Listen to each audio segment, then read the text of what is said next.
البنت قالت لي دابا سكنتي في الدار وما بقيتيش مضيقه، سمحي لي بزاف علاش مازال مرونه، حيت الزين ديالي بكل اختصار انا الزين ديالي ما عندي الصحه ديال الجمل، وانا الزين ديالي كل حاجه كنديرها بوقتها.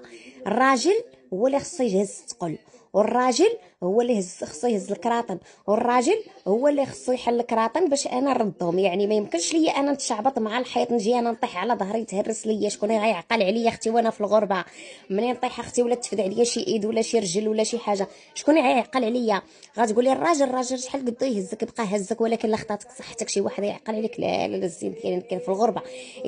شوفي، الشقه تاع الراجل كيبقى الراجل، والشقه تاع العيالات كيبقى العيالات. حنا كنخملو كنهزو كنحطو، ولكن شي حاجه ثقيله ما نمسوهاش. البوله خسرات ما نمسوهاش، الروبيني خسر ما نقيسوش، لان الا جينا حنا نخدمو داكشي ديال الرجاله، ايوا اختي الراجل اش يبقى يدير في الدار؟ هي نحيدوا ليه قيمته من الدار. خاصو لكل ذي حق حقه، اللي عنده شي حاجه تابعه يمشي يقضيها.